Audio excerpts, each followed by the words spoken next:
Educating today for better tomorrow.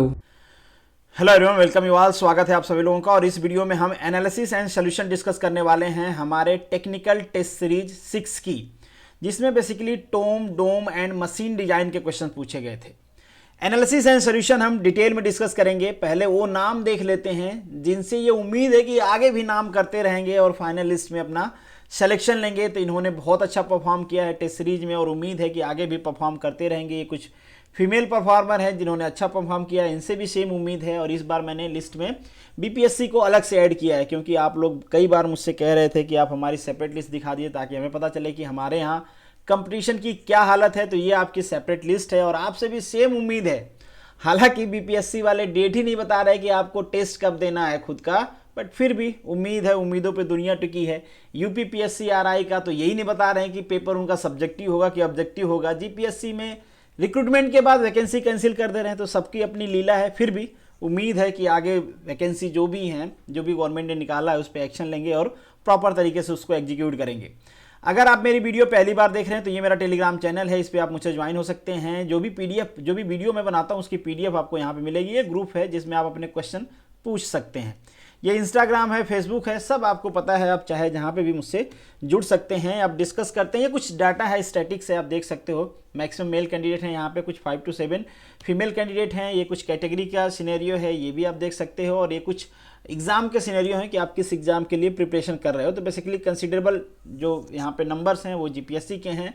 26 लोग ही BPSC के हैं। पहले बीपीएससी के 50-60 लोग देते थे, बट अभी एग्जाम की डेट ही नहीं आ रही, क्या करें, वो भी गायब हो गए हैं कहीं पे। ये आपका एवरेज मार्क्स है, बट एवरेज मार्क्स से अच्छा है कि आप ये वीडियो देखो, 30 सेकंड की वीडियो है। इससे आपको पता चलेगा कि आप कितना स्कोर कर रहे हो, कहाँ पे एग्जिस्ट कर रहे हो और आपसे आगे कितने लोग हैं। ये जो नंबर आप काउंट बता रहा है, ये नंबर ऑफ कैंडिडेट हैं, किस मार्क्स पे कितने लोग हैं ये बता रहा है। यहाँ पे ये मार्क्स बता रहा है आपका, ये नंबर ऑफ कैंडिडेट बता रहा है। इससे आप पता कर सकते हो कि आप किस मार्क्स पे हो और कितने लोग आपसे आगे हैं। हालांकि नेगेटिव मार्किंग में कंसीडर कर नहीं पाता हूँ, क्योंकि उसके लिए बहुत ज़्यादा मेहनत करनी पड़ती है। तो यहाँ पे क्या है, सिमिलर मार्क्स पे बहुत सारे लोग होते हैं, तो ये भी एक दिक्कत है। कुछ लोग जीरो स्कोर करते हैं, मुझे समझ नहीं आता कि ये टेस्ट सीरीज देने ही क्यों आते हैं, क्या रीज़न है, कौन है, आई डोंट नो। चलिए अब यहाँ पे रेंज की बात कर लेते हैं। मेरे हिसाब से तो अगर हम एक्स्ट्राऑर्डिनरी की बात करें तो अगर आपने 45-50 के बीच में स्कोर किया है तो definitely you belong to extraordinary category. बहुत अच्छा है, आपका प्रिपरेशन लेवल अच्छा है। एक्सलेंट कैटेगरी में 40-44, 39-41 is the very good category. This is the good one category. Average है, बिलो एवरेज है एंड हार्ड वर्क। तो अगर आपको ये देखना है कि आप जिस भी कैटेगरी से बिलोंग करते हैं आप कंटिन्यूअसली इंप्रूव कर रहे हैं कि नहीं। आपको इंप्रूव करना है, सेचुरेट भी नहीं होना है। अगर सेचुरेशन लेवल आ जाता है तो उस सेचुरेशन लेवल को मेहनत करके ब्रेक करना है, मैक्सिमम क्वेश्चन प्रैक्टिस करना है, रिवीजन करते रहना है।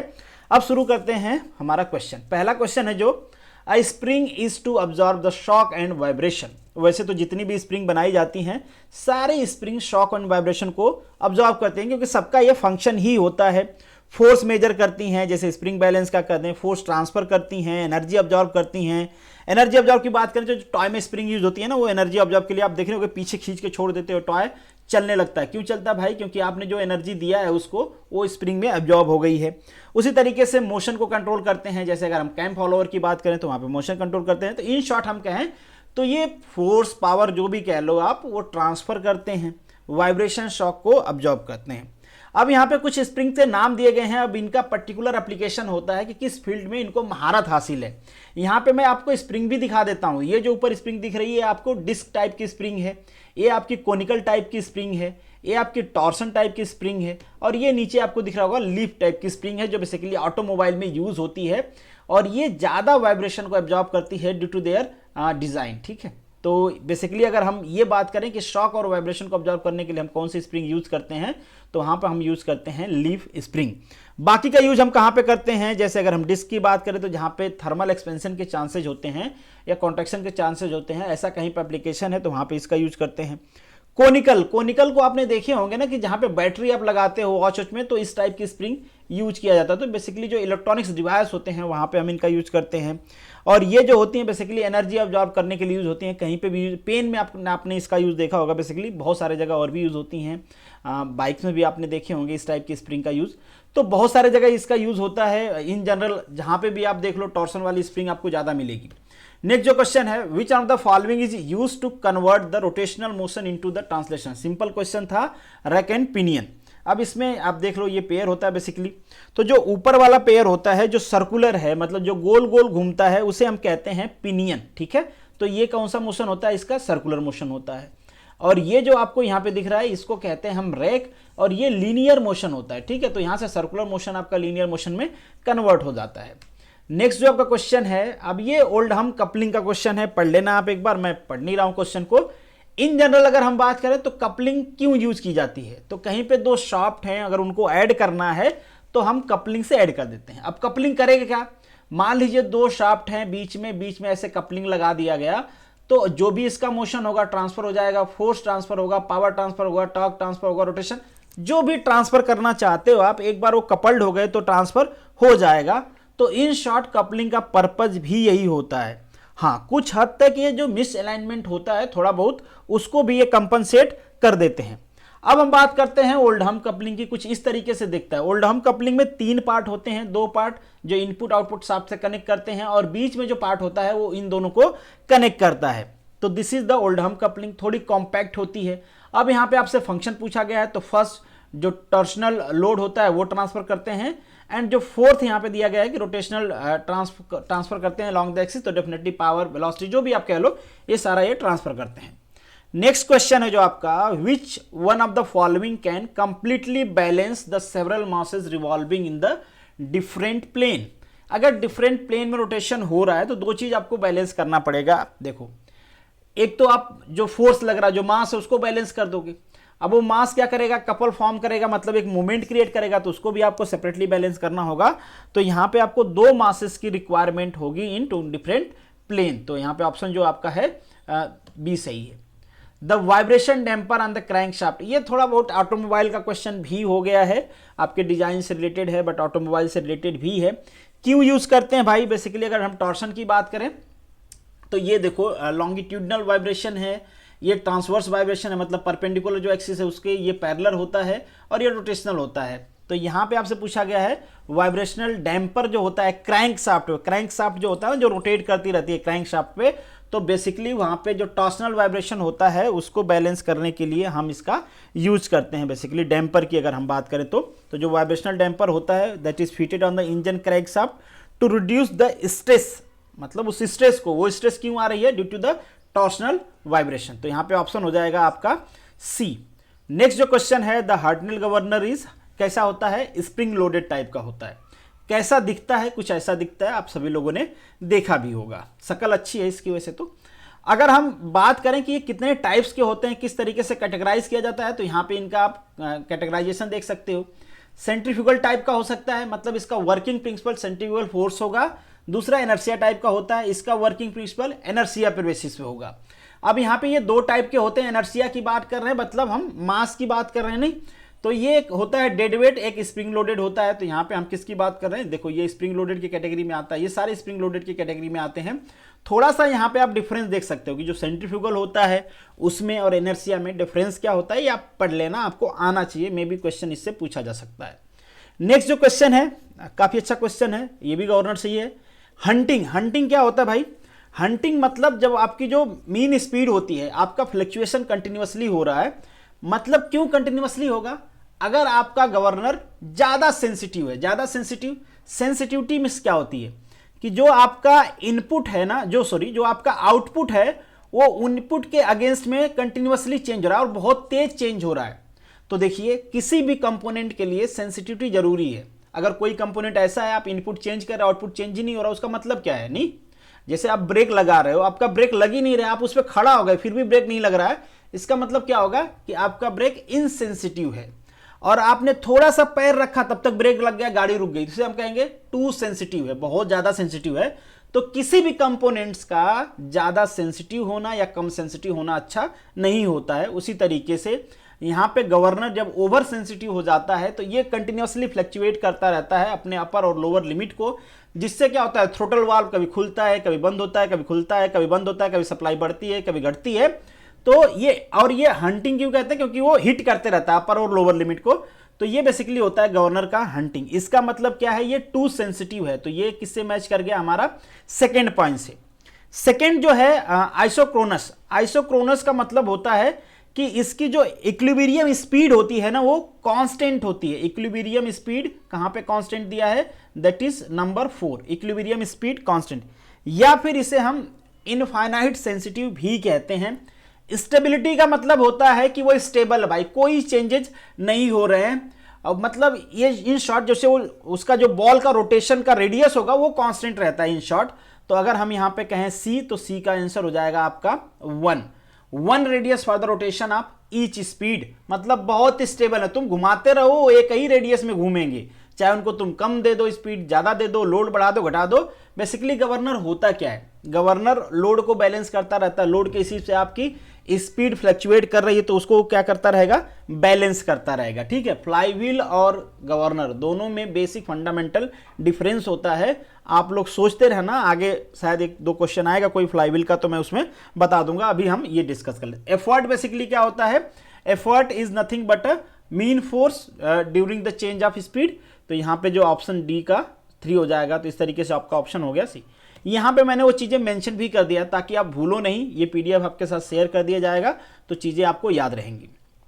नेक्स्ट जो क्वेश्चन है आपका लिंक से, कई सारे लोगों ने मुझे मैसेज किया कि AMBI जीपीएससी की मैं बात कर रहा हूँ, AMBI के एग्जाम में है कि नहीं है। तो बिल्कुल ये आपके सिलेबस में नहीं है, आपको पढ़ने की जरूरत नहीं है, बट क्वेश्चन इसलिए डाला गया है क्योंकि आप में से काफ़ी सारे लोग, हो सकता है मैक्सिमम लोग AA की प्रिपरेशन कर रहे हैं, DEE की प्रिपरेशन कर रहे हैं, तो काफ़ी सारे वैकेंसीज आई हुई हैं, सबके प्रिपरेशन कर रहे हैं। तो हर जगह के सिलेबस में तो ऐसा नहीं कि है ही नहीं, तो वैसे तो आपको पढ़ना चाहिए, सारा पढ़ना चाहिए। आपने प्रिपरेशन भी कर लिया MBI का, तो एक तरह से आपको रिवीजन ही करना है। तो जो भी सिलेबस है दूसरे एग्जाम का, उसको भी साथ साथ आप प्रिपेयर करते रहें। अगर आपने MBI का कंप्लीट कर लिया है तो, अगर वही नहीं कंप्लीट है तो फिर तो आपको उसी पे फोकस करना चाहिए। चलिए अब हम बात करते हैं यहाँ पे लिंक के बारे में, 4 बार मैकेनिज्म। तो पहले आप ये जान लो कि जो स्मॉलेस्ट लिंक होता है और जो लार्जेस्ट लिंक होता है, अगर ये लेस आर इक्वल टू हैं बाकी 2 लिंक से, ये स्मॉलेस्ट है ये लार्जेस्ट है, बाकी 2 लिंक को कुछ भी नाम दे दो, मैक्सिमम जगह P और Q दिया रहता है तो हम भी PQ ले लेते हैं। हालांकि यहाँ पे यूनिट में दिया गया है तो कोई प्रॉब्लम वाली बात नहीं है। अगर ये जो डाटा है ये फुलफिल होता है, ये इक्वेशन, इसका मतलब ये होता है कि इसमें कोई लिंक कंप्लीट रोटेशन कर पाएगा। अगर ये फुलफिल नहीं होता है तो वहां पे कंप्लीट रोटेशन नहीं होगा। 2 कंडीशन है यहाँ पे, एक तो लेस देन की, एक इक्वल टू की है। 2 कंडीशन होगी, दोनों को मैं बता दूंगा। अभी काफी इंपॉर्टेंट है इसलिए मैं डिटेल में डिस्कस कर रहा हूं। सिंपल है बट कंफ्यूजन होता है लोगों को। अगर S प्लस L है आपका, ये greater than P plus Q है, तो आपके पास कोई भी लिंक नहीं होगा जो कंप्लीट रोटेशन कर पाएगा। ये तो सिंपल कंडीशन है, ये कंडीशन यहाँ पे मैच कर लेना। अब हम बात करते हैं कि यहाँ पे कन्वर्जन जो होगा वो कौन कौन सा होगा। यहाँ पे आपसे पूछा गया है क्रैंक रॉकर मैकेनिज्म। तो पहले आप ये समझ लो कि अगर जो सबसे स्मॉल लिंक है, अगर आप स्मॉल लिंक को फिक्स कर देते हो तो आपको मिलेगा डबल क्रैंक मिलेगा। क्यों मिलेगा, याद कर लो आप। सबसे छोटा लिंक है, आसानी से घूम सकता है। आपने घूमने वाले लिंक को फिक्स कर दिया, अब ये बेचारा घूम नहीं रहा है, अपना मोशन दूसरे को ट्रांसफर कर देगा तो दूसरे को घुमा देगा। तो 2 लोग इससे कनेक्टेड होंगे, दोनों को घुमा देगा। जब दोनों को घुमा देगा तो क्या बनेगा, डबल क्रैंक बनेगा। तो यहां पे कहीं पे डबल क्रैंक बन रहा है, सबसे जो छोटा लिंक है अगर वो फिक्स कर देगो तो डबल क्रैंक बन जाएगा। देखिए इसमें सबसे छोटा ये फिक्स है, इसमें सबसे छोटा ये फिक्स है, तो ये क्या बनेंगे, डबल क्रैंक बनेंगे।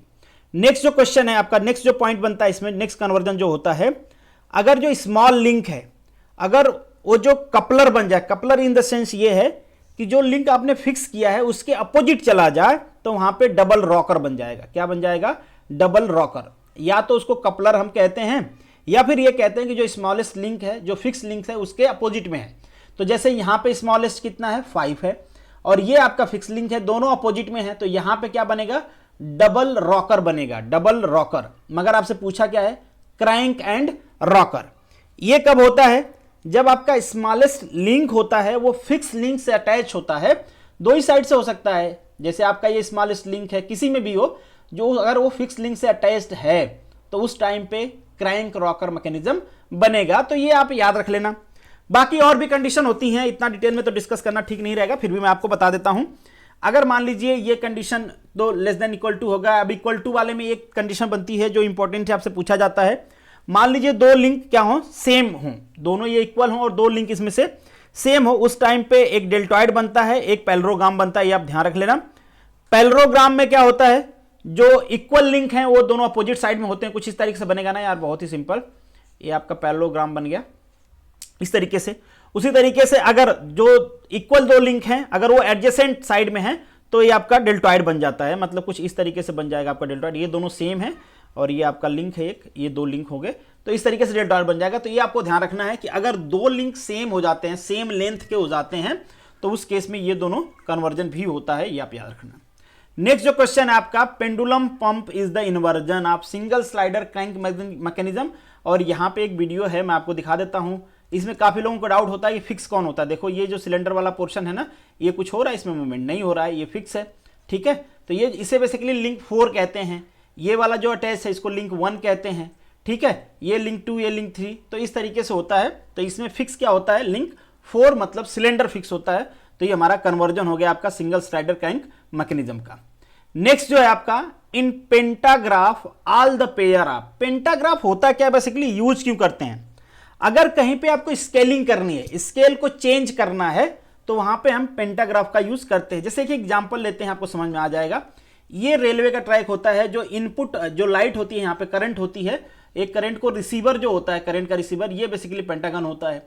अब इसकी देखो, अब तो ये तो नहीं कह सकते कि पटरी की लेंथ एकदम बराबर होगी, हर जगह ये एग्जैक्टली हाइट पे होगा, ऊपर नीचे होता रहता है, तो इसको एडजस्ट करना पड़ता है। तो इस तरीके की चीज पे जहां पे एडजस्टमेंट करना होता है स्केल का, वहां पे हम पेंटागन का यूज करते हैं। और यहां पे आपको दिख रहा होगा कि जितने भी यहां पे पेयर हैं सारे कैसे हैं, टर्निंग टाइप के हैं। नेक्स्ट जो आपका क्वेश्चन है, इन kinematic chain the क्वाड्रेटरी joint are. क्या होते हैं भाई, 3 टर्सरी के इक्वल होंगे ना, क्या होता है, लिंक -1 होता है, यही तो होता है। तो 4 लिंक होंगे तभी तो क्वाड्रेटरी, 1 2 3 4 4 लिंक होंगे, तो 4 लिंक -1 तो 3 बाइनरी जॉइंट के इक्वल होगा। सिंपल क्वेश्चन था। नेक्स्ट जो आपका क्वेश्चन है, ये टर्निंग पेयर आपसे पूछे हुए हैं, सारे पेयर के बारे में आपको पता होना चाहिए। और ये जो पेयर हैं इस पर काफी सारे लोगों को डाउट हो जाता है, कई मार्क क्वेश्चन, बहुत सारे क्वेश्चन मैं रिसीव करता हूं। तो मैं कोशिश करूंगा कि आगे आने वाले वीडियोज में मैं पेयर को डिस्कस कर दूं, 10 से 15 मिनट में हम डिस्कस कर लेंगे सारे पेयर को एग्जाम्पल के साथ, ताकि इन फ्यूचर आपको कोई डाउट रहेगा नहीं।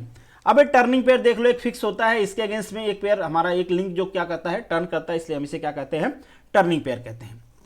Any point on the link connecting to the double slider crank mechanism will trace, क्या बनाता है, इलिप्स बनाता है। थोड़ा सा एनिमेशन यहां पे मैंने ऐड कर दिया ताकि आप भूलो नहीं। तो ये एनिमेशन है, कोई सा पॉइंट ले लो आप, इसी तरीके से इलिप्स, चाहे छोटा इलिप्स बने बड़ा इलिप्स बने, that is not a matter, कोई सा पॉइंट ले लो वो क्या बनाएगा, इलिप्स ही ट्रेस करेगा। नेक्स्ट है the purpose of link. Purpose, link क्या करता है, मोशन को ट्रांसमिट करता है, गाइड करता है, सपोर्ट करता है, तो यहां पे ऑल एंड एबव है। नेक्स्ट जो आपका क्वेश्चन है, pitch point on the cam is. Pitch point क्या होता है, that is pitch point on pitch curve that have the maximum pressure angle. Pressure angle basically angle between the direction of follower motion to the normal of the pitch curve. तो इन दोनों के बीच के angle को हम क्या कहते हैं, प्रेशर एंगल कहते हैं। कैम प्रोफाइल को आप डिटेल में पढ़ोगे तो आपको समझ में आएगा। गियर प्रोफाइल, कैम प्रोफाइल, ये सबसे क्वेश्चन पूछे जाते हैं, तो आपको पता होना चाहिए।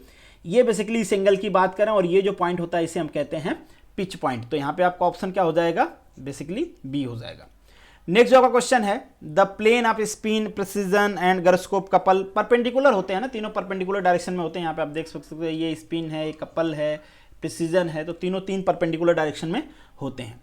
The gear train having input and output gear mount on the same, मतलब ये किसकी बात कर रहे हैं, रिविटेड की ना। इस पे क्या होता है, इनपुट एंड जो ड्राइवर होता है, जो ड्रिवेन होता है, दोनों कोएक्सियल होते हैं। एपी साइक्लिक में क्या होता है, एपी साइक्लिक में बेसिकली जिस गियर पे वो माउंट होता है उस फिक्स गियर के रिलेशन में भी मोशन हो सकता है वहां पे। और अगर हम कंपाउंड की बात करें तो एक साथ पे एक से ज्यादा अगर गियर माउंट है, सिंपल की बात करें तो एक पे एक माउंट है, तो यहाँ पे ऑप्शन हो जाएगा आपका ए। नेक्स्ट जो आपका क्वेश्चन है, the instantaneous centre of the slider moving in the curve. Instantaneous centre मतलब किसी इंस्टेंट पे वो पॉइंट जिसके अगेंस्ट में वो क्या कर रहा है, रोटेट कर रहा है। तो यहाँ पे इसकी बात कर रहे हैं, बेसिकली आप देख सकते हो। तो यहाँ पे ये समझ लो, ये समझ लो, ये क्या होता है, इनका जो सेंटर होता है वही इनका इंस्टेंटेनियस सेंटर होता है। अगर प्लेन पे ये जा रहे हैं, स्ट्रेट लाइन जा रहे हैं, तो वो क्या हो जाता है, इनफाइनाइट हो जाता है। नेक्स्ट जो है आपका, the function at which the following hydraulic device is analogous of the flywheel. हम बात कर रहे हैं फ्लाईव्हील के एनालॉगस की। फ्लाईव्हील के एनालॉगस मतलब सिमिलरिटी हो कुछ। तो फ्लाईव्हील बेसिकली क्या करता है भैया, एनर्जी स्टोर करता है और जब जरूरत पड़ती है तो सप्लाई करता है। उसी तरीके से यहाँ पे हाइड्रोलिक एक्यूमुलेटर होता है जो प्रेशर एनर्जी को स्टोर करता है। इनकम्प्रेसिबल फ्लूइड वहाँ पे हाई प्रेशर पे रखा जाता है और वो as a external energy source हम यूज कर सकते हैं जब हमको रिक्वायरमेंट उसकी होती है। तो यहाँ पे क्या होता है, हाइड्रोलिक एक्यूमुलेटर होता है। और ये जो होते हैं ये बेसिकली ट्रांसफर के काम आते हैं, स्टोर नहीं करते हैं। नेक्स्ट जो क्वेश्चन है सिंपल क्वेश्चन है, ये एजम्पशंस भी आपने पढ़े होंगे कि न्यूट्रल एक्सिस होती है उसमें कोई चेंजेस नहीं होते हैं, या फिर आप ये फॉर्मूला भी इसमें लगा सकते हो m/i सिग्मा बाई y। ये जो y होता है that is distance from the neutral axis, और हम यहाँ पे न्यूट्रल एक्सिस की बात कर रहे हैं तो y इक्वल टू क्या हो जाएगा 0, फिर इसके equal to stress equal to क्या हो जाएगा 0। Very simple. इसी एक्सिस की हम बात कर रहे हैं ना, remain plane after and before the, अगर यूनिफॉर्म बेंडिंग है तो। नेक्स्ट है जो आपका factor of safety is defined as the ratio of. जो फैक्टर ऑफ सेफ्टी होता है बहुत सारे टर्म्स में हम इसको लिखते हैं, जैसे स्ट्रेंथ बाय स्ट्रेस लिख सकते हैं, ultimate strength by working stress, yielding stress by working, ये सारा हम लिखते हैं बेसिकली। हाँ, ये आपको ध्यान रखना है कि अगर हम ultimate stress to working stress कहते हैं तो बेसिकली ब्रिटल मटेरियल के लिए हम कहते हैं ये, और यील्डिंग की अगर हम बात करें तो हम बेसिकली कह रहे होते हैं डक्टाइल मटेरियल के लिए। तो यहाँ पे ये किसके इक्वल टू हो जाएंगे, ultimate stress to working stress. Very simple. Next जो आपका क्वेश्चन है द ऑब्जेक्टिव ऑफ क्रॉइंग। ये अभी क्रॉइंग होता क्या है, जैसे आप कहीं पे पुली बेल्ट यूज कर रहे हो तो चांसेज होते हैं कि आपका बेल्ट बाहर निकल जाए। अब इसके लिए क्या होता है, थोड़ा सा आप ये साइड में ना स्लोप जनरेट कर देते हो, जैसे कि यहाँ पे आप देख रहे हो थोड़ा ज़्यादा स्लोप आपको दिख रहा होगा, पर समझ लेना इतना ज़्यादा नहीं होता है, हल्का ही होता है। इससे होता क्या है कि जो बेल्ट यहाँ पे आपका है सपोज कर लीजिए, तो इसका ये वाला जो होता है यहाँ पे टेंशन ज़्यादा होता है, और एक ही बेल्ट के सेम पॉइंट पे जो आउटर होता है उस पर कम टेंशन होता है, इनर पे ज़्यादा टेंशन होता है। तो इसके वजह से क्या करता है, इसको हमेशा पुल करता रहता है और सेंटर में किया रहता है, ठीक है। तो prevent the belt of running of the pulley, pulley से बाहर मतलब ऑफ नहीं हो पाएगा, पुली पे ही वो रन करता रहेगा। इसके लिए बेसिकली हम इसको करते हैं। नेक्स्ट जो आपका क्वेश्चन है the objective of the ideal pulley. Ideal pulley basically कहाँ पे लगाते हैं, जहाँ पे आपका कोई भी बेल्ट हो, जैसे टाइम बेल्ट इंजन में हम यूज करते हैं। बहुत सारे जगह घूम के जा रहा हो तो पहले तो उसका डायरेक्शन आपको कई सारे जगह चेंज करना होता है, तो इसलिए आप लगा सकते हो। और पावर ट्रांसमिशन प्रॉपरली हो, टाइटनेस उसकी मेंटेन रहे, तो ये सारे पर्पज से आप बेसिकली यूज करते हो। तो यहाँ पे आपका ऑप्शन हो जाएगा ऑल ऑफ एबव। नेक्स्ट जो क्वेश्चन है dynamic of machine deals with. Dynamic की हम बात कर रहे हैं ना, डायनेमिक मतलब मोशन। मोशन क्यों होगा कहीं पे, फोर्स। भाई सिंपल, न्यूटन साहब ने बहुत पहले कह के चले गए वो कि मोशन चाहिए तो भाई फोर्स चाहिए। फोर्स की हम बात करते हैं, मतलब डायनेमिक एनालिसिस की हम बात कर रहे हैं। नेक्स्ट जो है आपका रोप ब्रेक डायनमोमीटर। रोप ब्रेक डायनमोमीटर में लुब्रिकेंट यूज नहीं होता है, आपने एक्सपेरिमेंट भी किए होते हैं, ये बेसिकली है। तो यहाँ पे लुब्रिकेंट क्यों करोगे, क्योंकि ये लुब्रिकेटिंग मटेरियल है ही नहीं, ठीक है, तो इसलिए लुब्रिकेशन का यूज होता नहीं। अब जो आपका नेक्स्ट क्वेश्चन है, ये इस क्वेश्चन में थोड़ा डाउट रहता है, इससे पहले भी मुझसे क्वेश्चन पूछा गया है ये। यहाँ पे मैक्सिमम लोगों को ये पता होगा कि ये जो होता है रेंज स्पीड होता है। रेंज मतलब maximum minus minimum divided by mean speed का मतलब होता है n1 plus n2 maximum minimum divided by 2। ये 2 ऊपर चला जाता है यहाँ पे, तो बेसिकली ये फार्मूला आप यूज करते हैं। अब इसका दो रीजन होता है कि जो आपका गवर्नर होता है ना, ये बेसिकली यूज होता है प्राइम मूवर पे फिटेड होता है। प्राइम मूवर मतलब बेसिकली इंजन, टरबाइन, जो बेसिकली सोर्स ऑफ एनर्जी को क्या करते हैं, प्रोड्यूस करते हैं, किसी सोर्स से एनर्जी को प्रोड्यूस करते हैं, तो उसे हम प्राइम मूवर कहते हैं बेसिकली। अब जो जहां पे ये प्राइम मूवर पे माउंट होगा वहां पे हम क्या यूज करेंगे, range by mean speed use करेंगे, और मैक्सिमम जगह जो गवर्नर होता है वो प्राइम मूवर पे ही माउंट होता है। अगर ये प्राइम मूवर पे फिटेड नहीं है, प्राइम मूवर पे माउंट नहीं है, तो उस केस में हम mean speed by range speed ले सकते हैं, ठीक है, अगर प्राइम मूवर पे ये फिटेड नहीं है तो। हालांकि यहाँ पे कुछ ऐसा मेंशन नहीं किया है, बट कोई ऐसा ऑप्शन मैच हमारा नहीं कर रहा है। अगर ऑप्शन रहता है यहाँ पे range speed divided by mean speed, तो हम रेंज बाई मीन लेते। चूंकि यहाँ पे कंडीशन एक बैठ रही है कि हम मीन बाई रेंज ले सकते हैं, क्योंकि ये प्राइम मूवर की बात नहीं किया गया है। हालांकि प्रैक्टिकली जितने भी होते हैं सारे प्राइम मूवर पे ही यूज किए जाते हैं। जैसे कि मैंने पहले भी कहा कि ये बेसिक डिफरेंस होता है हमारे फ्लाई व्हील में और हमारे गवर्नर में। जो फ्लाई व्हील होती है वो हर फ्लक्चुएटिंग मशीन पे यूज की जाती है, जहाँ पे भी फ्लक्चुएशन होता है वहाँ पे यूज किया जाता है, मगर गवर्नर हर फ्लक्चुएटिंग मशीन पे यूज नहीं करते हैं, केवल प्राइम मूवर पे हम यूज करते हैं। जो गवर्नर होता है, चलो यहाँ पे डिफरेंस भी बता देता हूँ। जो गवर्नर होता है वो आपके मीन स्पीड को कंट्रोल करता है according to the variation of load. और जो आपका फ्लाईव्हील होती है वो साइक्लिक जो फ्लक्चुएशन होता है उसको कंट्रोल करता है। और यहाँ पे जो होता है आपके एनर्जी की डिमांड, जो गवर्नर होता है ना आपका, आपकी एनर्जी की डिमांड और सप्लाई को कंट्रोल करता है। मगर आपके फ्लाईव्हील के बस की बात नहीं है, ये फ्लाईव्हील के रेंज से बाहर होता है, फ्लाईव्हील उसको कंट्रोल नहीं कर सकता। जो एनर्जी प्रोड्यूस हो रही है वो हो रही है, flywheel can not control the energy production, वो केवल एब्जॉर्ब कर सकता है, बाद में दे सकता है, तो इसके बस की बात नहीं होती है। नेक्स्ट जो होता है, जैसे कि मैंने आपको कहा कि गवर्नर इन जनरल जो प्राइम मूवर्स होते हैं उन पे माउंटेड होता है, और जो आपकी फ्लाईव्हील होती है किसी भी फ्लक्चुएटिंग मशीन पे हम फ्लाईव्हील लगा देते हैं। नेक्स्ट जो क्वेश्चन है, if flywheel having the mass, ये सिंपल क्वेश्चन है, न्यूमेरिकल मतलब फॉर्मूला बेस्ड क्वेश्चन है। क्या होता है kinetic energy? Kinetic energy equal to होता है half I omega square. Very simple, I की वैल्यू आप लिख सकते हो तो क्या होता है हाफ के स्क्वायर ओमेगा स्क्वायर। सारी वैल्यू यहाँ पे सब्स्टिट्यूट कर दो, सारी वैल्यू जब सब्स्टिट्यूट करोगे आप तो आपको मिल जाएगा 5000 जूल, तो इसे हम लिख सकते हैं 5 किलो जूल। बहुत सिंपल, तो ऑप्शन हो जाएगा आपका ए। नेक्स्ट जो क्वेश्चन है, the purpose of self aligning bearing is to. अगर कोई बियरिंग सेल्फ अलाइंग है, इसका मतलब क्या होता है भाई कि वहां पे मिस अलाइनमेंट होगा, किसी भी तरीके का एंगुलर मिस अलाइनमेंट वहां पे हो रहा है शाफ्ट में, तो वो उसको कंपनसेट कर सकता है ना, तो इसलिए बेसिकली हम इसका यूज करते हैं। ऑप्शन हो जाएगा आपका ए। एंटी फ्रिक्शन बियरिंग मतलब फ्रिक्शन नहीं हो, बट ऐसा तो पॉसिबल नहीं कि फ्रिक्शन हो ही ना, तो कम फ्रिक्शन हो। लो फ्रिक्शन बियरिंग को भी हम कहते हैं एंटी फ्रिक्शन बियरिंग। और बेसिकली इस टाइप की बियरिंग जो होती हैं वो बॉल बियरिंग होती हैं, मतलब उसमें बॉल लगाया जाता है ताकि उसमें फ्रिक्शन कम रहे, रोलर बॉल का यूज किया जाता है। नेक्स्ट जो है आपका पार्शियल बैलेंसिंग इन लोकोमोटिव। पार्शियल बैलेंसिंग होगा तो भाई हैमर ब्लो भी आएगा, वाइब्रेशन भी आएगा, ट्रैक्शन, स्विंग कपल, जितना कुछ प्रॉब्लम हो सकता है सारे आएंगे। अगर आपकी स्पीड कम है तो ये सारे समझ में नहीं आएंगे, जैसे स्पीड बढ़ेगा मास कम भी रहेगा तो भी ये सारी चीजें आ जाएंगी। तो बेसिकली हंटिंग वंटिंग क्या होता है, मैक्सिमम अनबैलेंस फोर्स होते हैं परपेंडिकुलर डायरेक्शन में, ये सारी चीजें आप जानते हो। ट्रैक्शन फोर्स क्या होते हैं, स्विंग कपल क्या होते हैं, ये सारी चीजें आप पढ़ लेना, बेसिक फंडामेंटल वाली चीजें हैं। नेक्स्ट जो है आपका the ratio of maximum displacement to force vibration to the deflection due to the static force is known as magnification factor. क्या कहते हैं उसको हम? Magnification factor. बेसिकली होता क्या है मैग्निफिकेशन फैक्टर, किसी भी वर्ड से आप दिखा देते हैं। तो जो डिफ्लेक्शन है डायनेमिक बटे डिफ्लेक्शन है स्टैटिक्स। आप ये पता करने की कोशिश कर रहे हो कि स्टैटिक के रिस्पेक्ट में जो डायनेमिक डिफ्लेक्शन है वो किस हिसाब से चेंज हो रहा है, उस हिसाब से आप क्या करोगे, डिजाइन करोगे। Which of the following parameter has higher value during the swirling and shaft. Swirling of shaft का मतलब क्या होता है, बेसिकली इसका मतलब होता है कि डिफ्लेक्शन जो हो जाए क्रिटिकल पे हो जाए, उसे हम क्रिटिकल शाफ्ट भी कहते हैं।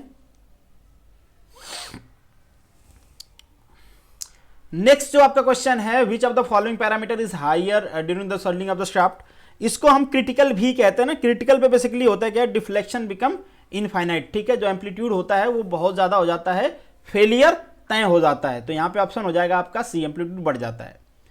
इन a damped vibration system the damping force is proportional to. Damping force क्या होता है भाई, डैम्पिंग फोर्स की अगर हम बात करें तो सिंपल सी d x by d t, किसके प्रोपोर्शनल होता है, वेलोसिटी की। Very simple. नेक्स्ट जो क्वेश्चन है आपका, in force vibration the magnitude of the damping force at the resonance is equal to impressed force. Impressed force वो force होते हैं जो बेसिकली उस वाइब्रेशन को कंटिन्यू करने के लिए रिक्वायर्ड होता है। तो ये दोनों क्या हो जाते हैं as a resonating point same. Next जो क्वेश्चन है आपका, whirling speed of the shaft coincide with the natural frequency.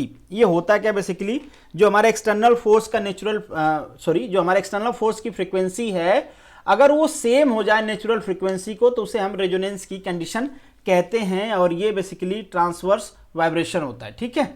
Next जो आपका क्वेश्चन है, at the load carrying capacity, इन सारी चीजों पे डिपेंड करती है ना। स्पीड क्या है आप देख ही रहे हो, स्पीड किस स्पीड से, विस्कोसिटी क्या है जो अंडर फ्लूइड है, रेडियल क्लियरेंस क्या है इसके बीच का, इन सब पे डिपेंड करता है कि वो कितना कैरी करेंगे। तो यहाँ पे आपको मेंशन कर दिया सारा, स्पीड, रेडियल क्लियरेंस, विस्कोसिटी, इन सब पे डिपेंड करता है।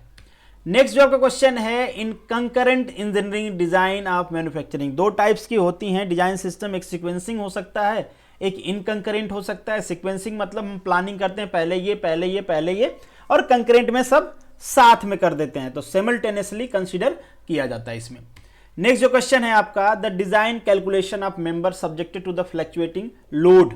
फ्लक्चुएटिंग लोड में हम किसका यूज करते हैं, बेसिकली शोडरबर्ग रिलेशन का यूज करते हैं। बेसिकली यहाँ पे रिलेशन दिए गए हैं कि आप कब किस सिचुएशन में किस मटेरियल के लिए किसका यूज करोगे, कौन सी थियरी सेफ होती है। तो ये आपको सारी थियरी बेसिकली आपको पता होनी चाहिए। जैसे गुडमैन की बात करें तो ब्रिटल नेचर की हम ब्रिटल नेचर पे यूज करते हैं। गबलर की बात करें तो डक्टाइल मटेरियल के लिए बेसिकली हम यूज करते हैं। नेक्स्ट जो आपका क्वेश्चन है, the factor to be consider while designing a machine component. ये सारे करना चाहिए भाई, मशीन, इन्वायरमेंट, मैकेनिज्म, सारे चीज आपको ध्यान में रखना पड़ता है। सबका इफेक्ट होता है ना उसके ऊपर, इसलिए सब चीजों को कंसिडर किया जाता है जब भी आप कोई चीज डिजाइन कर रहे हो। तो the coefficient of the friction of clutch facing is approximately, ये तो आपको याद करना पड़ेगा, कुछ 0.4 के आसपास लिया जाता है। तो ये स्टैटिक डाटा है, इसको आप याद रख लेना। In a involute gear the normal to the involute is tangent to the base. बहुत ही सिंपल, यहाँ पे आप देख भी रहे होगे, ये इन्वॉल्यूट है, इसके ऊपर नॉर्मल, बेस सर्कल पे क्या है, टेंजेंट है। नेक्स्ट जो का क्वेश्चन है, the interference in the cycloidal teeth, होता ही नहीं है, साइक्लोइडल टीथ में इंटरफेरेंस होता ही नहीं है। इन्वॉल्यूट में क्या होता है, क्यों होता है, क्योंकि चांसेज होते हैं कि जो हमारी इन्वॉल्यूट प्रोफाइल है वो नॉन इन्वॉल्यूट प्रोफाइल से इंटरफेरेंस कर जाए। जहां तक इन्वॉल्यूट है वहां तक नहीं करेगी, बट नॉन इन्वॉल्यूट से कर जाएगी। नेक्स्ट जो क्वेश्चन है, brake fade is, brake fade क्यों होगा भाई, मतलब ब्रेक फेड हो गया, इसका मतलब कोफिशिएंट खत्म हो गया, अब आपका ब्रेक नहीं लगेगा, स्टॉपिंग कैपेसिटी घट जाएगी, आप ब्रेक लगा रहे हो, गाड़ी रुकी नहीं रही। क्यों ऐसा होता है, बहुत ज्यादा देर तक आपने ब्रेक लगा के रखा है तो घिस जाएगा और एक्सेसिव हीट जनरेशन होगा, जिसकी वजह से ब्रेक फेड हो सकता है। नेक्स्ट जो आपका, brake fluid use in the hydraulic braking system should have, मतलब हाई सस्टेनेबिलिटी ऑफ टेम्परेचर होना चाहिए, मतलब उसका बॉइलिंग पॉइंट ज्यादा होना चाहिए। ऐसा नहीं कि यार बबल फॉर्मेशन स्टार्ट हो जाए जैसे ही टेम्परेचर बढ़े, क्योंकि टेम्परेचर तो डेफिनेटली बढ़ने वाला है। इसके अलावा भी केमिकल स्टेबिलिटी उसकी होना चाहिए, करोजन ना करे वो, विस्कोसिटी कम हो, ये सारे प्रॉपर्टीज होनी चाहिए। नेक्स्ट क्वेश्चन है, the effect increasing the stiffness of spring centrifugal clutch, क्या हो जाएगा, एंगेजमेंट स्पीड बढ़ जाएगी ना। वैसे देखो, अगर स्टिफनेस कम है तो सेंट्रीफ्यूगल फोर्स क्या करेगा, आपके स्प्रिंग को क्या करेगा, डिटैच कर दे, मतलब स्ट्रेच कर देगा ना।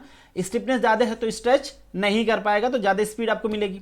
नेक्स्ट जो क्वेश्चन है, in gear the contact ratio is the ratio of nothing but length of arc, मतलब इन शॉर्ट हम ये कह सकते हैं कि जब वो कॉन्टैक्ट हो रहे हैं उस टाइम पे कितने तुथ क्या कर रहे हैं, एक दूसरे से इंगेज हो रहे हैं, वही रेशियो कहलाता है। तो this is nothing but length of arc to contact to the circular pitch. Next जो आपका क्वेश्चन है, द एडेंडम इज डिफाइंड, ये रहा आपका एडेंडम, ये एडेंडम है, this is the radial height of the tooth above the pitch, ये pitch circle है तो इसके ऊपर का टूथ की हाइट, ये आपका टूथ का लास्ट पॉइंट है, ठीक है। तो इसके बीच की जो डिस्टेंस होती है उसे हम क्या कहते हैं, एडेंडम कहते हैं। नेक्स्ट जो आपका क्वेश्चन है, law of gearing satisfy, law of gearing कब सेटिस्फाई करेगा, जब कॉमन नॉर्मल, इन दोनों का कॉमन नॉर्मल जहां पे मीटिंग पॉइंट है उससे पास होगा, मतलब पिच पॉइंट से पास होगा, तो उसे हम कहेंगे कि यहां पे जो गियरिंग की लॉ है वो सेटिस्फाई हो रहा है, मतलब जो एंगुलर स्पीड है वो कांस्टेंट है। नेक्स्ट जो क्वेश्चन है, the ratio of the friction torque produce for the uniform wear to uniform pressure. अगर हम यूनिफॉर्म वियर की बात करें तो इसकी वैल्यू होती है 1/2 म्यू ओमेगा आर। अगर हम यूनिफॉर्म प्रेशर की बात करें तो वैल्यू होती है 2/3 म्यू ओमेगा आर। और यहाँ पे रेशियो पूछा गया है ना, यूनिफॉर्म वियर मतलब इसका और इसका, ठीक है, तो ये दोनों तो कैंसिल आउट हो जाएंगे, तो बेसिकली ये हो जाएगा 3/4। नेक्स्ट जो आपका क्वेश्चन है, the stress concentration factor, stress concentration factor क्या होता है, that is nothing but a peak divided by reference, जो पीक है, जो मैक्सिमम है, डिवाइडेड बाय द रेफरेंस जिसको आप कंसीडर कर रहे हो। तो this is nothing but a ratio of maximum stress occurring nearing the discontinuity to the average stress at the critical section. और डेफिनेटली जो रेशियो, जो पिक स्ट्रेस होगा जहां पे डिसकंटिन्यूअस होगा सेक्शन में, कहीं पे कटिंग होगी या कुछ भी, वहीं पे स्ट्रेस कंसंट्रेशन होता है, तो उसका ये क्या होता है, बेसिकली रेशियो होता है। तो this is the end of this video, thank you so much for watching this. मिलेंगे नेक्स्ट वीडियो में, तब तक के लिए आप सभी लोगों को all the best, good luck.